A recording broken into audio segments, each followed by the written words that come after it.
रूत की कहानी बहुत समय पहले इज़राइल की भूमि में नाओमी नाम की एक महिला थी।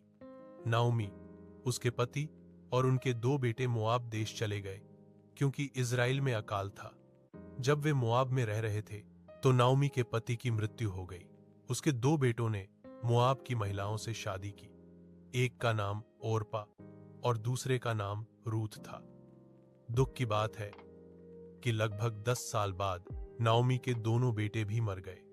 नाओमी अपनी दो बहुओं के साथ अकेली रह गई। यह सुनकर कि इज़राइल में अकाल खत्म हो गया था, नाओमी ने अपने वतन लौटने का फैसला किया। उसने ओरपा और रूत से मोआब में रहने और नए पति खोजने के लिए कहा, लेकिन दोनों महिलाएं नाओमी से बहुत प्यार करती थीं और उसे छोड़ना नहीं चाहती थीं। नाओमी ने जोर दिया और ओरपा अंततः मोआब में रहने के लिए सहमत हो गई। लेकिन रूत ने नाओमी को छोड़ने से इनकार कर दिया। उसने कहा, जहां तुम जाओगी मैं जाऊंगी, जहां तुम रहोगी मैं रहूंगी। तेरे लोग मेरे लोग होंगे और तेरा परमेश्वर मेरा परमेश्वर होगा। रूत 1:16। इसलिए रूत और नाओमी एक साथ इस्राएल के बेतलेहम वापस चली गईं। वे गरीब थीं और उनकी देखभाल करने वाला कोई नहीं था।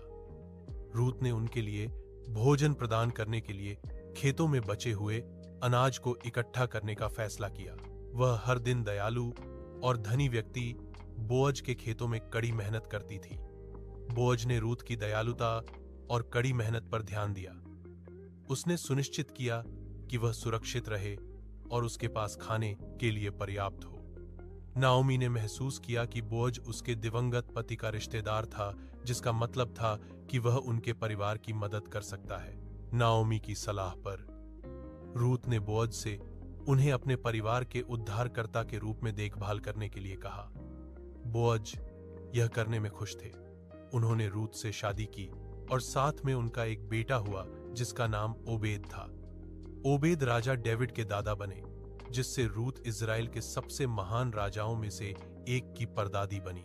कहानी का नैतिक रूत की कहानी हमें वफादारी, दयालुता और निष्ठा के बारे में सिखाती है। नाओमी के प्रति रूत का प्रेम और समर्पण और ईश्वर में उसका विश्वास उसके और उसके परिवार के लिए महान आशीर्वाद लेकर आया। रूत की कहानी यह भी दिखाती है कि ईश्वर हर किसी की परवाह करते हैं, चाहे वे कहीं से भी आए हों।